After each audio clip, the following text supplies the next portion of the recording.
dari Abraham. Belajar dari Abraham. Nah, kok ini mati ya? Nggak nyala ya. Oke, belajar dari Abraham. Nah, dalam Kejadian pasal yang ke-12, Kejadian pasal yang ke-12 ayat yang pertama sampai ayat yang ke-5, dikatakan bahwa berfirmanlah Tuhan kepada Abram, pergilah dari negerimu dan dari sanak saudaramu dan dari rumah bapakmu ini ke negeri yang akan kutunjukkan kepadamu. Aku akan membuat engkau menjadi bangsa yang besar dan memberkati engkau serta membuat namamu masyhur dan engkau akan menjadi berkat.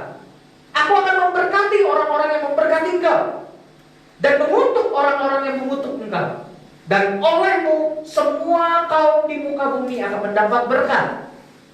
Lalu pergilah Abram seperti yang difirmankan Tuhan kepadanya. Dan Lot pun keponakannya ikut bersama-sama dengan dia. Abraham berumur 75 tahun. Berarti udah tua ya. 75 tahun ketika ia berangkat dari Haran. Abraham membawa Sarai istrinya dan Lot anak saudaranya dan segala harta benda yang didapat mereka dan orang-orang yang diperoleh mereka di Haran. Mereka berangkat ke tanah Kanaan lalu sampai di situ. Nah, Abraham disebut sebagai bapak orang percaya. Nah, kenapa demikian? Kenapa sih Abraham disebut sebagai bapak orang percaya atau bapak orang beriman? Mari kita lihat lebih dalam lagi. Nah, yang pertama ialah pelajaran dari kehidupan Abraham. Oke, ini ketika Abraham, Tuhan berfirman kepada Abraham. Oke, nah, yang pertama Abraham taat kepada panggilan Tuhan. Dia pergi dari Ur Kasdim ke negeri yang ditunjukkan. Gak tahu kemana. Ya udah pergi aja. Bayangin, kalau kita disuruh Tuhan pergi gitu, tanpa kemana sih Tuhan? Gak jelas ini teh. Mungkin kita akan menolaknya. Abraham percaya. Itulah disebut Abraham disebut sebagai bapak orang percaya. Pergilah ke negeri yang aku tunjukkan kepadamu. Mungkin Abraham ini kemana? Pokoknya ke negeri yang aku tunjukkan kepadamu. Abraham gak banyak tanya. Abraham gak bertanya, gak komplain sama Tuhan. Dia pergi, ikut sama istri anaknya, sama Lot keponakannya. Semua Abraham taat. Itu yang harus kita pelajari, bahwa kita taat kepada Tuhan tanpa kita mengerti di awal. Kalau kita mengerti di awal gak asik ya. Sama seperti Tuhan perintahkan kami sekeluarga untuk melayani ke Bandung. Awalnya kami nggak tahu ke Bandung Tuhan.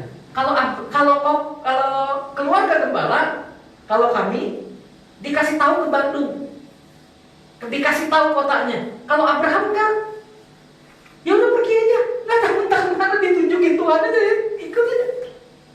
Nah, kita belajar untuk kita taat tanpa kita harus mengerti di awal. Kami nggak ngerti di awal kenapa kami disuruh Tuhan ke Bandung. Sampai hari ini gereja ada sekarang. Semua karena kebaikan Tuhan, semua karena pimpinan dan penyertaan Tuhan, sehingga akhirnya Injil bisa diberitakan kepada kita semua. Amin.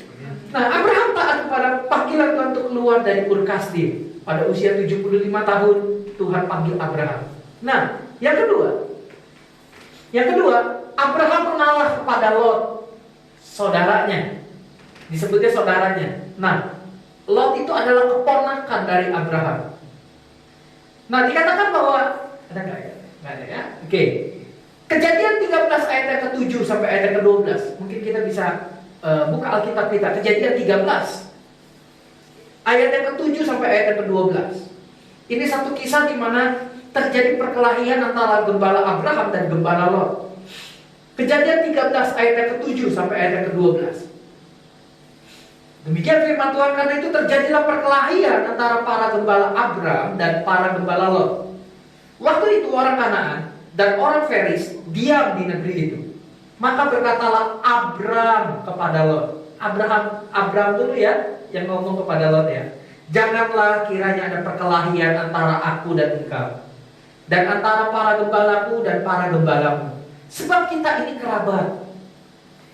Saya om kamu, kamu keponakan saya. Nah, bukankah seluruh negeri ini terbuka untuk engkau? Baiklah, pisahkanlah dirimu daripadaku. Jika engkau ke kiri, maka aku ke kanan. Jika engkau ke kanan, maka aku ke kiri. Wah, kesempatan buat lo. Lalu Lot melayangkan pandangannya, dan dilihatnya bahwa seluruh lembah Yordan banyak air, seperti taman Tuhan, seperti tanah Mesir, sampai ke Zoar. Hal itu terjadi sebelum Tuhan memusnahkan Sodom dan Gomora.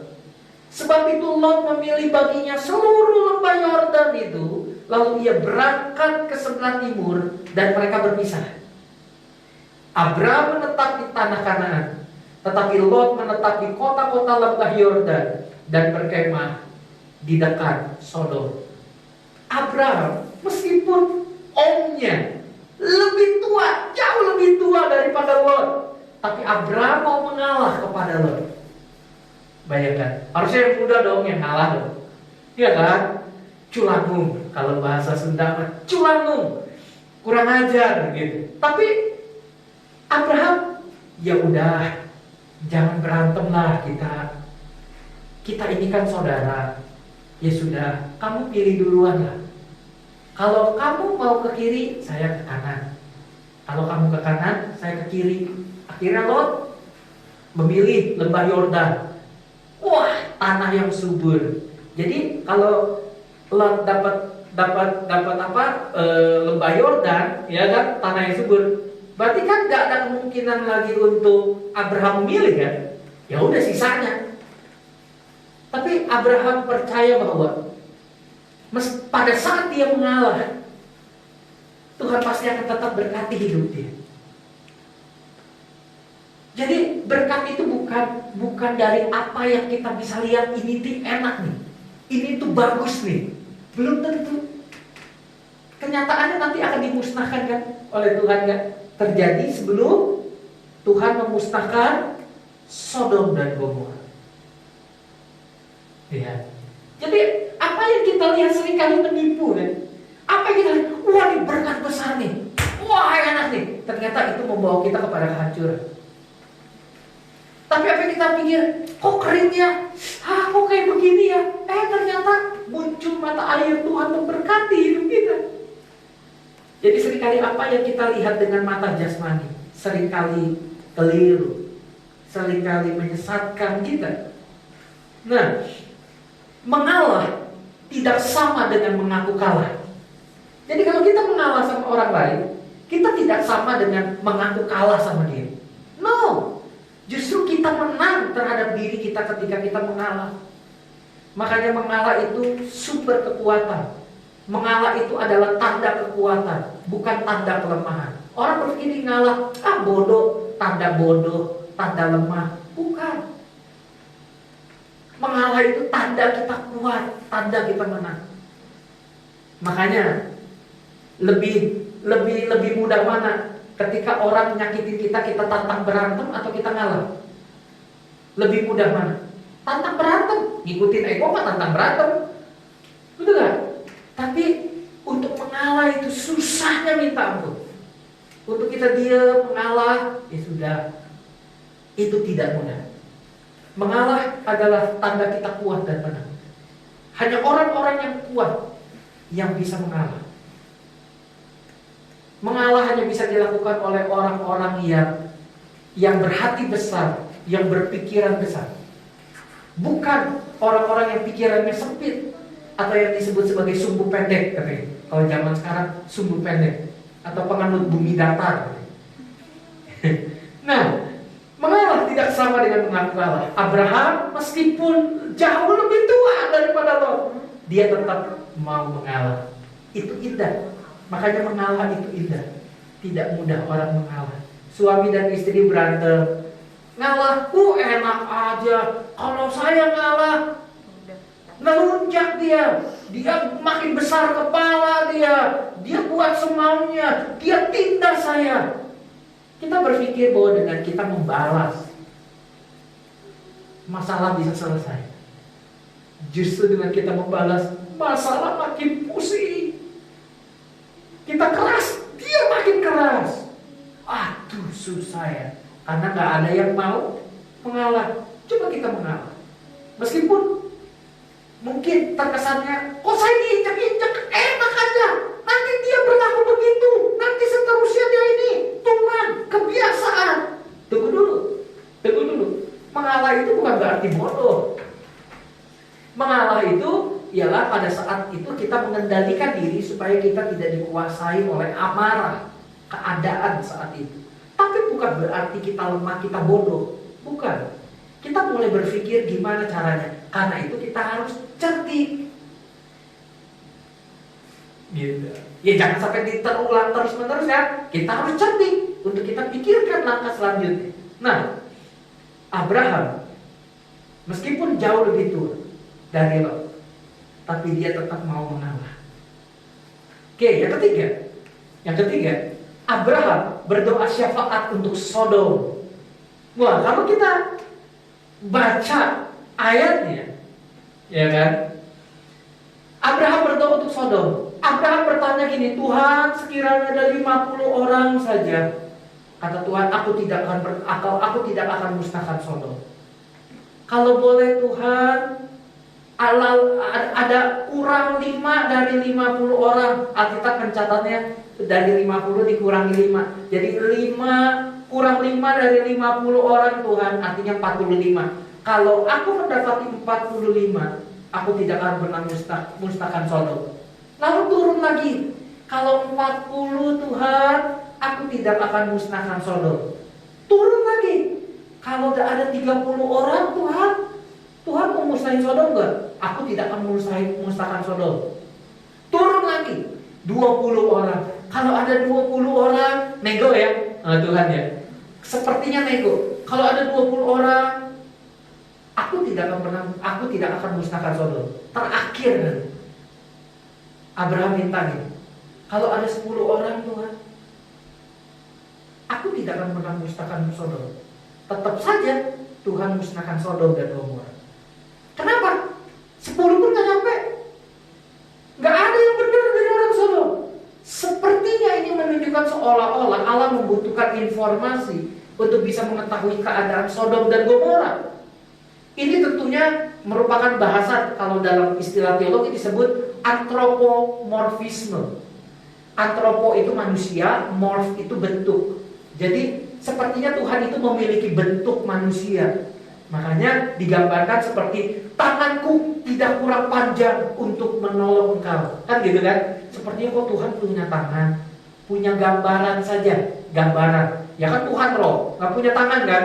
Tapi tanganku tidak kurang panjang untuk menolong engkau. Telingaku tidak kurang tajam untuk mendengar engkau. Ada bahasa-bahasa di mas seperti kok Tuhan punya tangan, kok Tuhan punya telinga, kok mata Tuhan punya mata Tuhan menjelajah. Sepertinya itu gambaran yang dimiliki oleh manusia, yaitu disebut antropomorfisme, supaya manusia bisa mengerti gambaran tentang Tuhan. Gitu. Supaya kita bisa mengerti bahwa Tuhan pun bisa untuk dimengerti dalam bahasa yang manusia bisa mengerti. Nah, dan karena itu tidak boleh diartikan sungguh-sungguh demikian. Semua itu hanya menunjukkan bahwa Tuhan tidak menghukum dengan sembarangan, tapi betul-betul Tuhan sudah mempertimbangkan. Tentu dari semula Allah sudah tahu apa yang Ia akan lakukan. Tuhan akan musnahkan, tetap Tuhan akan musnahkan Sodom dan Gomora. Tapi bukan berarti berdoa syafaat untuk orang lain itu tidak penting. Oke, Abraham berdoa syafaat untuk Sodom kan? Bukan berarti kita berdoa syafaat itu tidak penting. Tetap kita berdoa syafaat untuk orang lain. Jangan hanya untuk diri sendiri saja kita berdoa minta, Tuhan berkati saya, berkati ini, berkati ini, berkati ini, berkati ini, berkatilah saya Tuhan, dalam nama Yesus, amin. Jangan hanya berdoa untuk diri sendiri saja, tapi maukah kita berdoa untuk orang lain? Maukah kita berdoa untuk hamba-hamba Tuhan, untuk guru-guru sekolah minggu, untuk jemaat yang lain, dan sebagainya. Nah, ingat bahwa di Sodom dan Gomora itu ada siapa? Ada siapa? Lot, keponakannya kan? Kan dia pilih lembah Yordan tuh, Sodom kan? Nah, ingat di sana ada Lot. Kedua malaikat Tuhan itu mendesak Lot untuk segera pergi dari sana. Tuhan akan menurunkan hujan belerang dan api dari langit. Oke.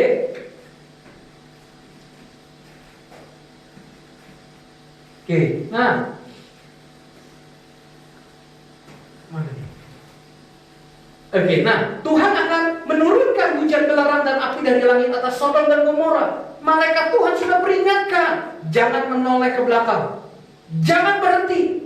Kamu harus keluar dari Sodom dan Gomora. Terus jalan. Jangan berhenti. Jangan noleh ke belakang. Oke? Jangan noleh ke belakang. Jangan terus. Jalan terus saja. Aku akan memusnahkan kota Sodom dan Gomora ini dengan belerang dan api dari langit. Tetapi istri Lot malah menoleh ke belakang lalu menjadi tiang garam. Tuh, ayat 17. Sesudah kedua orang itu menuntun mereka sampai keluar, berkatalah seorang, larilah selamatkan nyawamu, jangan menoleh ke belakang. Nah, udah dikasih tahu kan? Udah dikasih tahu kan? Jangan noleh ke belakang. Kalau jalan nih, noleh ke belakang, pasti kan berhenti kan? Betul nggak? Coba deh kalau kita ini, misalkan jalan nih, dipanggil, pasti kan berhenti kan? Gak mungkin sambil jalan kan? Betul nggak? Apalagi tangga. Nyungsep kita kan? Karena kita nggak bisa melihat karena mata kita nengok ke belakang. Pasti kan otomatis berhenti gitu. Refleks kita berhenti. Jangan menoleh ke belakang dan jangan berhenti dimanapun juga di lembah Yordan. Larilah ke pegunungan, ke daerah yang lebih tinggi supaya engkau jangan mati lenyap. Ini kan ayat 17, ayat 26. Tetapi istri Lot yang berjalan mengikutnya menoleh ke belakang lalu menjadi tiang garam kayak begini.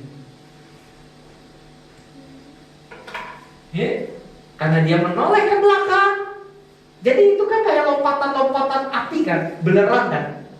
Tuhan sudah atur lompatan-lompatan belerang itu dari langit.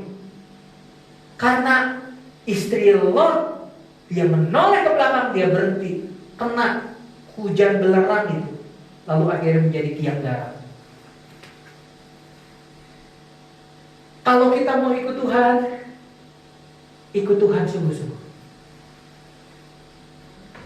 Kenapa istri Lot menoleh ke belakang? Karena ya barang-barang gua, harta benda gua, aduh hancur semua.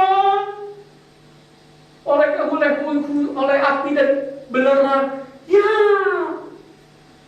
jangan pernah kasihi apapun yang ada di dunia melebihi Tuhan kita. Jangan pernah cintai uang kita lebih daripada Tuhan. Jangan pernah kita cintai keluarga kita lebih daripada Tuhan. Jangan pernah cintai semua yang ada di dalam dunia ini melebihi Tuhan. Jangan cintai jabatan kita lebih daripada Tuhan. Jabatan bisa hilang, uang bisa hilang, tapi tetap kalau kita masih punya Tuhan, kita punya segalanya. Jangan mencintai apapun yang ada di dalam dunia. Dunia ini Alkitab bilang sedang lenyap dengan keinginan. Tetapi orang yang melakukan kehendak Tuhan akan tetap hidup untuk selama-lamanya. Jangan pernah mencintai semua yang ada di dalam dunia ini. Harta benda, kekayaan, uang, apa segala macam. Semua itu hanyalah titipan Tuhan buat kita. Semua itu hanya sementara. Mati pun kita gak pernah bawa kan? Jangan menoleh ke belakang. Ikut Tuhan, ikut Tuhan. Okay. Christ is enough for me. Christ is enough for me. Kristus itu cukup bagi hidup saya. No turning back. No turning back. Aku gak mau kembali ke belakang Tuhan. Sekali aku ikut Tuhan, aku gak akan pernah mencintai dunia ini. Aku memang dulu milik dunia. Aku dulu milik dosa. Tapi aku sekarang milik Tuhan. Aku mau hidup untuk Tuhan. Ya. Perhatikan rasul-rasul dipanggil Tuhan. Mereka tinggalkan kayak Petrus tinggalkan jalannya, tinggalkan ikan yang udah dapat banyak kan, ditinggalkan. Karena mengikut Tuhan jauh lebih indah, jauh lebih berharga, jauh lebih mulia daripada apapun yang dimiliki oleh kita. Kalau mau ikut Tuhan sungguh-sungguh. Maju terus, pertahankan iman kita sampai kita mati. Kita nggak tahu kapan kita mati. Tapi pertanyaannya gini, akankah kita mati dalam keadaan beriman? Coba. Kalau kita mati dalam keadaan yang mabuk, mati. Udah nggak ada lagi kesempatan untuk bertobat kan? Ya udah mati. Bir dioplos, tegelak, mati langsung. Mau apa? Ketika dia buka mata ketemu Tuhan, aduh, kamu mesti ngomong apa sama Tuhan? Tinggal tunggu penghakiman Tuhan. Kita nggak ada punya kesempatan lagi untuk kita menebus dosa kita, kita merubah kelakuan kita. Selagi kita masih hidup, ikut Tuhan sungguh-sungguh. Jangan menoleh ke belakang. Jangan seperti istri Lot yang menoleh ke belakang menjadi tiang garam. Yang keempat, Abraham memiliki iman yang teruji. Iman Abraham diuji dan teruji. Wah, Abraham memiliki iman yang teruji. Karena iman tanpa pengujian tidak akan terbukti kualitasnya. Ya. Yakobus 2 ayat ke-17. Jika iman itu tidak disertai perbuatan, maka iman itu pun pada hakikatnya adalah mati. Ada satu quote yang bagus. The faith that cannot be tested is the faith that cannot be trusted. Iman yang tidak dapat diuji adalah iman yang tidak dapat dipercayai. Ini quote yang bagus. Iman yang belum diuji, iman yang belum bisa dipercayai. Abraham disebut sebagai bapak orang beriman karena imannya teruji. Imannya bisa dipercayai memang. Iya, memang Abraham bapak orang beriman. The faith that cannot be tested is the faith that cannot be trusted. Iman Abraham diuji ketika Abraham harus mempersembahkan anaknya Ishak, satu-satunya yang lahir di usia yang tua. Kejadian 22 ayat yang pertama dikatakan, setelah semuanya itu Abraham menjalani sekolah iman selama 25 tahun. Setelah ia mendapatkan Ishak, Tuhan ingin menguji iman Abraham. Bayangkan, Ishak lahir ketika Abraham berusia 100 tahun. 75 tahun kan dipanggil Tuhan kan untuk keluar dari Ur Kasdim kan. Berarti ada 25 tahun perjalanan dia. Dan umur 100 tahun dia mempersembahkan Ishak. Dan usia Sarah, usianya umurnya 91 tahun. Bayangin. Tapi Abraham tetap mau mempersembahkan Ishak anaknya. Lihat. Nah, kita akan lihat tayangan video bagaimana kita bisa melihat keadaan melalui film ini. Bagaimana Abraham harus mempersembahkan Ishak anaknya. Ini bisa dimatiin lampunya. Oke. Nah, ini Bo Fitz tahun 90-an, seorang penyanyi Amerika, Bo Fitz, penyanyi rohani, itu menggambarkan bagaimana Abraham itu adalah orang yang setia kepada Tuhan. Makanya disebut bapak orang beriman. Oke, silakan.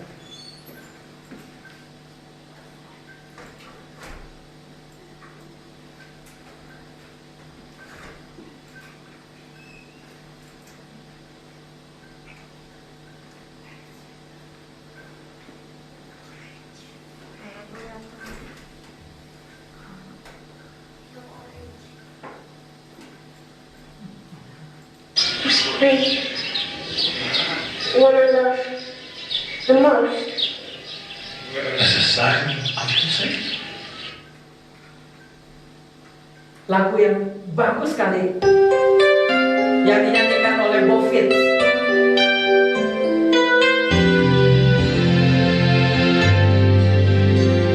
Oh, this must be the hardest hill I've ever climbed. Abraham dan Ishak.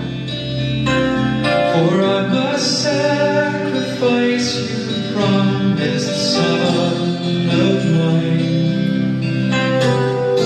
And so I go to worship with you by my side,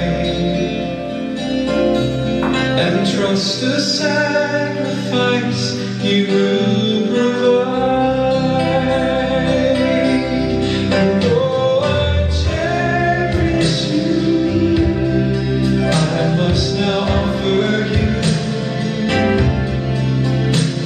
to him who is the giver of all good things. And though I cherish you, I will now offer you, for surely he could raise you up again.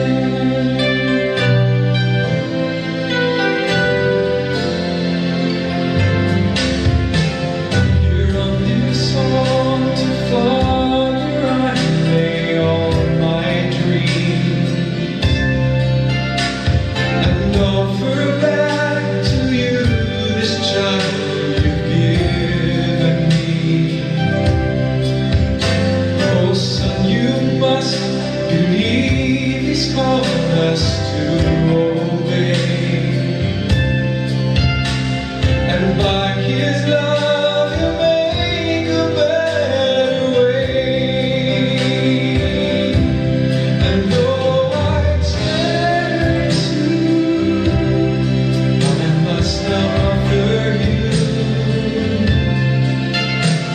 to him who is the giver of all good things. And though I cherish you, I will now offer you,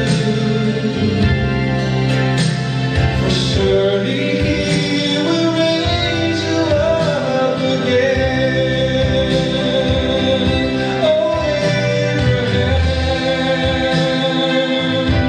Oh, Abraham, now that I know you fear my name, withhold your hand. Oh, Abraham, oh, faithful man, your only son, he's not the one. Behold the Lamb, behold the Lamb.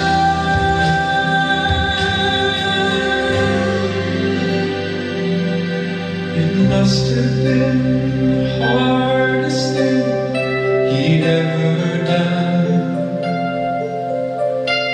when God the Father sacrificed his only Son, the one that he most cherished, gave his life away. And by his love he made a better way. And so I cherish you, and so I honor you, for truly you're the giver of all good things.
penyanyi yang betul-betul apa ya, bisa mengerti gitu apa yang menjadi isi hati Tuhan. Bagaimana ketika kepercayaan iman Abraham diuji. Kejadian 22, saya akan bacakan dari ayat yang pertama. Setelah semuanya itu, Allah mencoba Abraham, menguji Abraham. Ia berfirman kepadanya, Abraham. Lalu sahutnya, ya Tuhan. Firman-Nya, ambillah anakmu yang tunggal itu, yang engkau kasihi, yakni Ishak. Pergilah ke tanah Moria dan persembahkanlah dia di sana sebagai korban bakaran pada salah satu gunung yang akan kukatakan kepadamu. Keesokan harinya pagi-pagi bangunlah Abraham. Ia memasang pelana keledai dan memanggil 2 orang bujangnya beserta Ishak anaknya. Ia membelah juga kayu untuk korban bakaran itu. Lalu berangkatlah ia dan pergi ke tempat yang dikatakan Allah kepadanya. Ketika pada hari ketiga Abraham melayangkan pandangnya, kelihatanlah kepadanya tempat itu dari jauh. Kata Abraham kepada kedua bujangnya itu, tinggallah kamu di sini dengan keledai ini. Aku beserta anak ini akan pergi ke sana. Kami akan sembahyang. Sesudah itu kami kembali kepadamu. Lalu Abraham mengambil kayu untuk korban bakaran, lalu memikulnya ke atas bahu Ishak anaknya. Sedang di tangannya dibawanya api dan pisau. Demikianlah keduanya berjalan bersama-sama. Lalu berkatalah Ishak kepada Abraham ayahnya, Bapa, sahut Abraham, ya anakku. Bertanyalah ia, di sini sudah ada api dan kayu, tetapi di manakah anak domba untuk korban bakaran itu? Sahut Abraham, Allah yang akan menyediakan anak domba untuk korban bakaran baginya, anakku. Demikianlah keduanya berjalan bersama-sama. Ayat yang ke-9, sampailah mereka ke tempat yang dikatakan Allah kepadanya. Lalu Abraham mendirikan mezbah di situ. Disusunnyalah kayu, diikatnya Ishak anaknya itu, dan diletakkan di atas mezbah itu di atas kayu api. Sesudah itu Abraham mengulurkan tangannya, lalu mengambil pisau untuk menyembelih anaknya. Lalu berserulah malaikat Tuhan. Perhatikan M besar, malaikat M-nya huruf besar. Itu adalah Yesus Kristus di dalam perjanjian lama.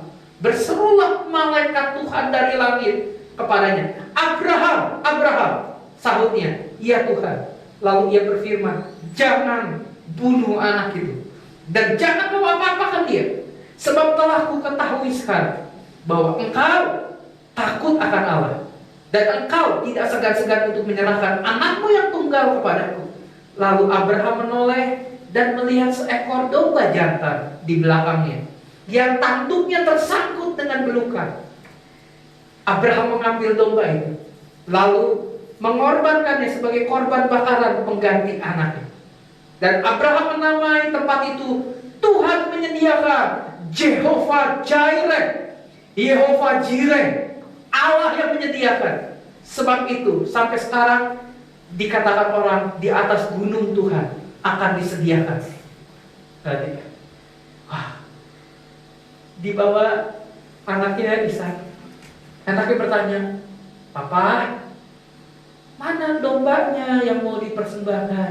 Bayangkan, gimana perasaan Abraham sebagai seorang ayah.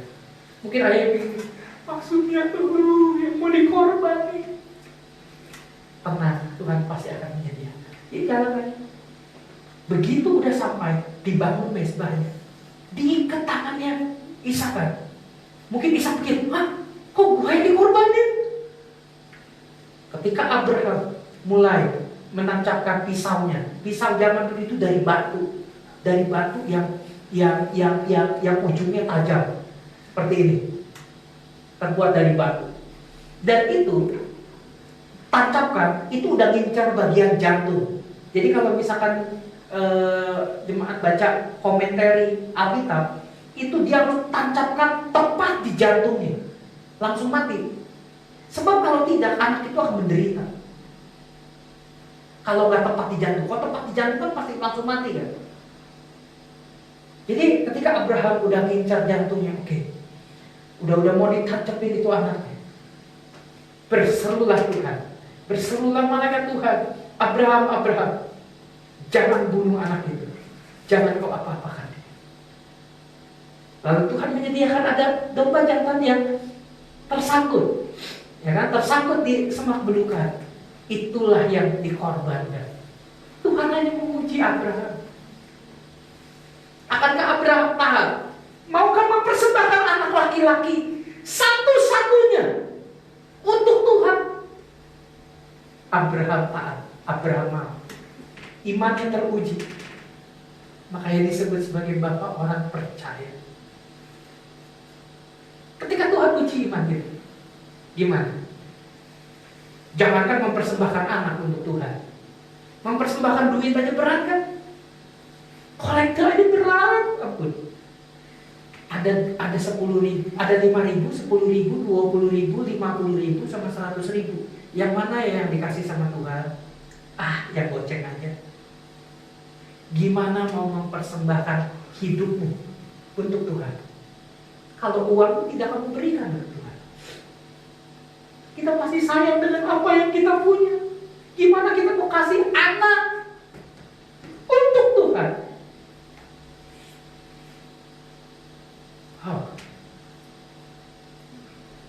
Jangan pernah kita terikat dengan apapun yang ada di dunia ini. Dunia ini nanti Tuhan akan musnahkan dengan api. Dulu Tuhan sudah musnahkan bumi dengan air kan, air bah. Tapi di akhir zaman ini Tuhan akan musnahkan bumi ini dengan api pada hari kedatangan yang kedua. Semua harta kita habis. Semua uang kita akan habis. Uang kita simpan deposito di bank, banknya hancur. Mau gimana? Tuhan, banknya hancur. Di mana hartamu berada, disitulah hatimu berada. Jangan pernah hati kita terpaut dengan dunia ini. Terpautlah kepada Tuhan. Abraham mempersembahkan Ishak adalah gambaran Bapa di sorga yang mempersembahkan anak yang tunggal, Yesus Kristus. Dan hari ini kita akan ambil perjamuan suci. Gimana Yesus sudah dikorbankan, menjadi korban persembahan untuk keselamatan umat manusia. Bapa di sorga mempersembahkan Yesus Kristus anak yang tunggal. Memang tidak berat, tidak mudah melalui masa-masa ujian Tuhan. Kita akan terus diuji sampai betul-betul Tuhan mendapati hati kita murni untuk Tuhan. Nah, tapi di samping keberhasilannya Abraham, ada juga kegagalan Abraham. Ada kegagalan Abraham. Kegagalan Abraham adalah dia berbohong. Abraham berbohong karena takut kepada Firaun. Ini Abraham, ini Sarah istrinya yang cantik, dan ini Firaun.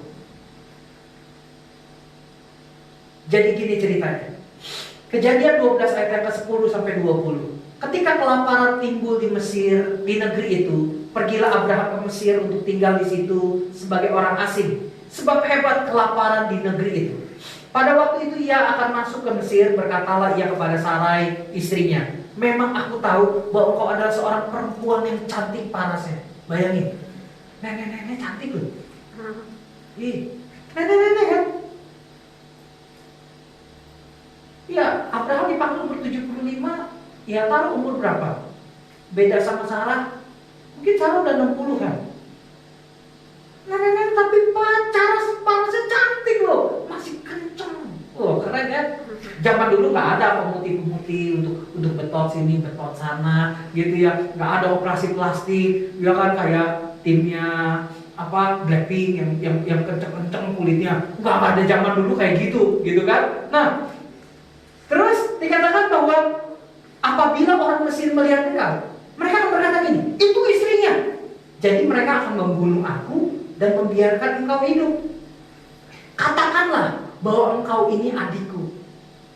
supaya aku diperlakukan mereka dengan baik karena engkau, dan aku dibiarkan hidup oleh karena engkau. Sesudah Abraham masuk ke Mesir, orang Mesir itu melihat bahwa perempuan itu sangat cantik. Tuh lihat, tetap kan tergoda kan? Lihat, ih, ini gelis pisan. Dan ketika para penggawa-penggawa Firaun melihat Sarai, mereka memuji-mujinya di hadapan Firaun, sehingga perempuan itu dibawanya ke istana. Firaun menyambut Abraham dengan baik karena ia mengingini perempuan itu. Dan Abraham mendapatkan kambing domba, lembu sapi, keledai jantan, budak laki-laki dan perempuan, keledai betina dan unta. Tetapi, ini lihat, Tuhan menimpakan tulah yang hebat kepada Firaun. Demikian juga kepada seisi istananya karena Sarai istri Abraham itu. Lalu Firaun memanggil Abraham dan berkata, apa yang kau perbuat ini terhadap aku? Mengapa kamu tidak beritahukan bahwa ia istrimu? Mengapa kau katakan dia adikku, sehingga aku mengambilnya menjadi istriku? Bayangin, jadi karena Sarah cantik, Firaun tergoda. Firaun pengen Sarah itu jadi istrinya Firaun. Karena pikir gini, salah lu sendiri Bram, lu kan bilangnya adek. Ya gak apa-apa dong kalau gua nikahin. Abraham salah kan? Istri dibilang adik kan? Akibatnya istrinya mau diambil orang kan? Diambil Firaun kan? Nah. Lalu Firaun, sekarang inilah istrimu, ambillah dan pergilah. Lalu Firaun memerintahkan beberapa orang untuk mengantarkan Abraham pergi bersama-sama dengan istrinya dan segala kepunyaan. Bayangin, gara-gara Sarai, Tuhan menimpakan tulah atas Firaun dan seisi istana. Bayangin, Abraham pun takut dan berbohong. Sarah, nanti bilang aja kamu adik saya. Soalnya kalau kamu istri, nanti saya dibunuh, kamu dibiarkan hidup, nanti gimana? Ya udahlah, ya kamu adik saya aja anggap ya. Firaun melihat, wih cantik amat, mau diangkat sebagai mau dinikahin, mau dijadiin istri. Gara-gara itu Tuhan menimpakan tulah. Sampai akhirnya Firaun sadar, oh ini istrinya. Abraham, kenapa kamu bohong sama saya? Sekarang nih semuanya, ini istrimu, ya kan? Ambillah, sekarang kamu pergi. Abraham gagal. Itu yang pertama. Yang kedua, Abraham juga manusia biasa yang melakukan kesalahan. Abraham tidak sabar menantikan anak perjanjian. Ini Abraham, ini Sarah, dan ini Hagar. Abraham melihat, aduh, Sarah ini sudah tua, umur 70-an, kan udah mati haid kan? Ya kan, perempuan aja rata-rata umur 50-an sudah menopause, udah tidak lagi haid. Apalagi ini udah nenek-nenek umur 70-an. Nah, pada saat Sarah ini sudah tua, dia berpikir ini, mana mungkin ketika Tuhan berfirman, melalui keturunanmu lah aku akan memberkati, keturunanmu akan banyaknya seperti bintang di langit dan pasir di tepi laut. Sarah ngedenger gitu. Sarah ketawa. Gak mungkin aku udah peot, aku udah menopause. Gak mungkin. Abraham tetap percaya sama Tuhan. Tapi Sarah bilangin, gak mungkin gua hamil. Lalu akhirnya Sarah berpikir gini, oke, gini aja deh, suamiku, aku ini kan sudah mati pucuk dalam istilah Alkitabnya. Aku ini sudah tua, udah menopause. Kenapa kamu gak ambil Hagar saja? Hagar itu adalah pembantunya Sarah, ya kan? Ini pembantuku, dia masih muda, namanya Hagar. Ya namanya kucing dikasih ikan, ya disikat lah, ya kan? Abraham meskipun udah tua, dikasih perempuan yang muda, ya juga dilakukan hubungan seks. Diambillah Hagar. Lalu akhirnya Abraham bersetubuh dengan Hagar. Hagar hamil. Ketika Hagar hamil, Hagar memandang rendah nyonyanya Sarah. Sarah marah. Diusirlah si Hagar dari rumah. Nah, Hagar punya anak namanya Ismail. Dari keturunan Ismail lah lahir umat Muslim. Dari keturunan Ishak lahirlah bangsa Israel, lahirlah kekristenan. Lihat, oleh karena Abraham tidak sabar, yang ada aja sikatlah. Harusnya Abraham sabar. Dia harusnya bisa ngomong kepada istrinya, istriku Sarah, kita tetap percaya bahwa janji Tuhan itu ya dan amin. Kita tetap percaya. Dikasih, karena dikasih Hagar, ya sudah diambil, dinikahi, lalu akhirnya melahirkan Ismail. Alkitab mencatat Ismail tingkahnya seperti keledai liar, uncontrolled, tidak bisa terkendali, tingkahnya liar. Betul? Bukan keturunan Ismail tingkahnya seperti keledai liar?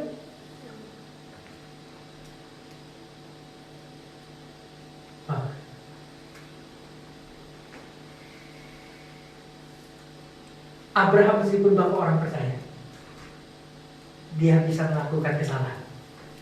Mari kita belajar untuk kita melihat kesalahan Abraham dan kita tidak mengulanginya dalam hidup kita.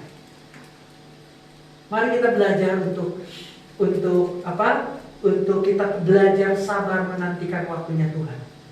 Karena Abraham tidak sabar dan mengambil Hagar, lalu lahirlah Ismail. Ismail lahir ketika Abraham berusia 86 tahun. Jadi usia Ismail dengan Ishak terpaut cukup jauh. Lalu akhirnya tetap kan janji Tuhan digenapi kan? Sarah akhirnya hamil juga. Dan dinamailah, ketika anak itu lahir dinamailah Ishak. Apa artinya Ishak? Tertawa. Karena Sarah ketawain kan? Ketika Tuhan berfirman kepada Abraham kan, dia tertawa. Maka arti nama Ishak adalah tertawa.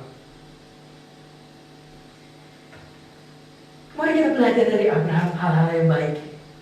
Dan kesalahan Abraham untuk kita tidak ulangi lagi. Mari kita belajar hidup beriman. Semua tokoh-tokoh Alkitab, mereka punya kekuatan yang luar biasa. Mereka punya kelebihan, tapi tetap mereka manusia biasa yang bisa berdosa, yang punya kelemahan. Minggu depan kita akan belajar dari Daud. Daud orang yang hebat. Abraham disebut bapak orang percaya, pernah bohong kepada Firaun, pernah tidak sabar menantikan janjinya Tuhan. Ya, mari kita belajar untuk kita beriman sungguh-sungguh kepada Tuhan, untuk kita tetap percaya kepada Tuhan. Apakah kita memiliki iman seperti Abraham? Taat kepada Tuhan meskipun belum tahu seperti apa? Kita harus menjadi anak-anak Tuhan yang terus mempertahankan iman kita sampai kedatangan Tuhan Yesus yang kedua kalinya. Ayat terakhir, Lukas 18 ayat yang ke-8. Saya persilakan pemain musik untuk maju ke depan. Lukas 18 ayat yang ke-8. Lukas 18 ayat yang ke-8. Aku berkata kepadamu, ia akan segera membenarkan mereka. Akan tetapi jika anak manusia itu datang, adakah ia mendapati iman di bumi ini? Ketika Tuhan Yesus datang kedua kalinya, apakah Tuhan mendapati iman di bumi ini? Apakah kita masih tetap beriman selama hidup di dalam dunia ini? Apakah Tuhan mendapatkan gerejanya tetap beriman kepada Tuhan? Mari kita belajar seperti Abraham, tetap beriman kepada Tuhan. Meskipun dia belum lihat, tapi dia taat saja. Mari kita akan datang kepada Tuhan. Terima kasih Tuhan. Mari kita siapkan hati kita untuk kita mengambil usus perjamuan suci pada